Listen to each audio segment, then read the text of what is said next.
माध्यमाच्या माध्यमातून सगळ्यांचं मनापासून मी खूप खूप आभारी आहे. खूप खूप मनापासून धन्यवाद तुमचं सगळ्यांचं.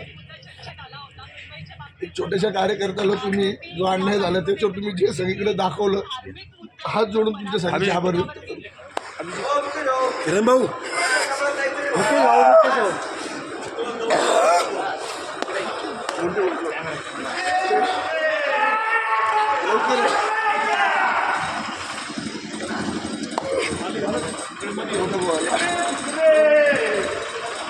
उडी मारू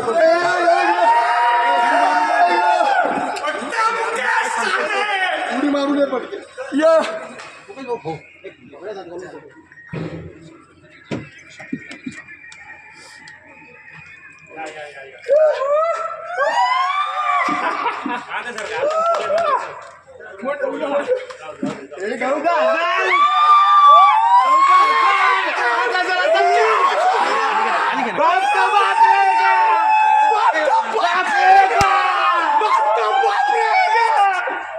भाऊ समोर भाऊ समोर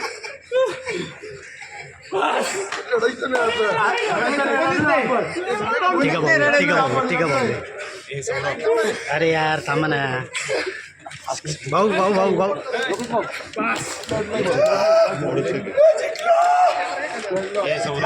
अरे समोर येणार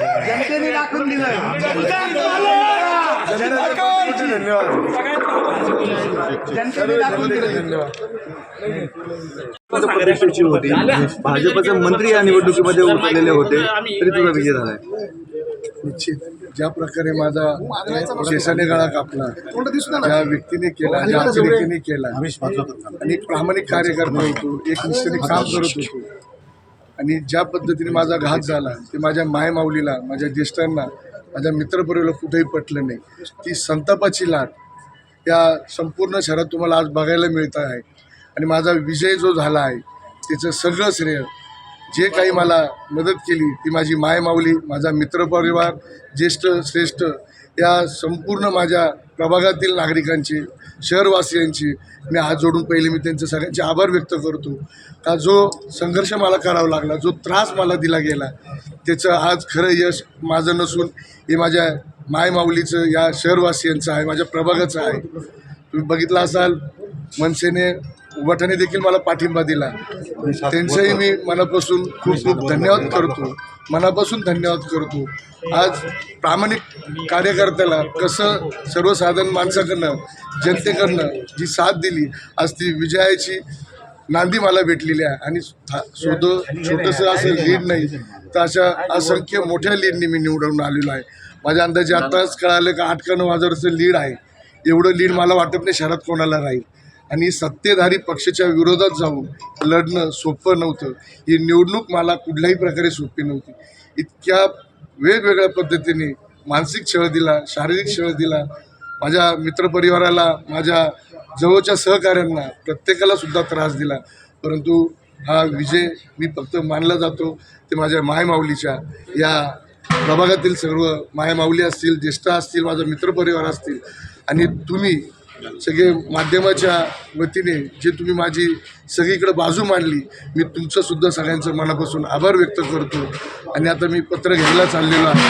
असाच आशीर्वाद माझ्या पाठीशी ठेवा. मलाही निवडून आलेलो आहे, मला कोणावर टीका टिप्पणी काहीच करायची नाही, परंतु हा विजय फक्त जनतेचा आहे, एवढं तुमच्या माध्यमातून. भाजपमध्ये ज्या दिवशी बंडखोरी करावी लागली होती त्या दिवसाच्या भावना आणि आजच्या भावना काय आहे? असं वाटतंय की भाजपमध्ये जर राहिलं असतं तरी हा विजय झाला? मला त्या विषयावर काही बोलायचंच नाही. ज्या पद्धतीने ज्या नराधमाला तुम्ही घेऊन, अतिरेकेला घेऊन माझा गळाचा केसाने गळा कापला, खरं तर तिथंच विषय सगळा संपलेला आहे. ते सगळे वरिष्ठ, सगळे मोठे आहेत, माझी तेवढी पात्रता नाही त्यांच्याबद्दल बोलायची. परंतु मी आज विजय झालेलो आहे. हा विजय पुन्हा मी तुम्हाला सांगेल, जो हा विजय झालेला आहे हा माझ्या मायमाऊली, ज्येष्ठ श्रेष्ठ, बालगोपाल, मित्रपरिवार, संपूर्ण शहरवासियांचा हा विजय आहे. तुला शिवसेना, ठाकरे शिवसेना, भाजपची आणि राजकीय वाटचाल कसं असेल? अजून तो काहीच निर्णय घेतला नाही. माझा जो काही निर्णय होईल, जी काही माझं करेल, माझी मायमाऊली, माझा प्रभाग आणि संपूर्ण जनता जो निर्णय घेईल, मी जनता दारात जाऊन त्यांना निर्णय विचारेल. माझी पुढची राजकीय वाटचाली सगळे मी कुठला नेता धरणार नाही, कुठला कोण माझी माय माऊली मला जे सांगेल, माझा मित्रपरिवार जे सांगेल, माझे ज्येष्ठ शिष्ट जे सांगतील तेच निश्चित ऐकेल. मला कोणाही येऊ द्या, काही करू द्या, परंतु मी माझा निर्णय माझ्या माय माऊलीला विचारल्याशिवाय घेणार नाही. ओके.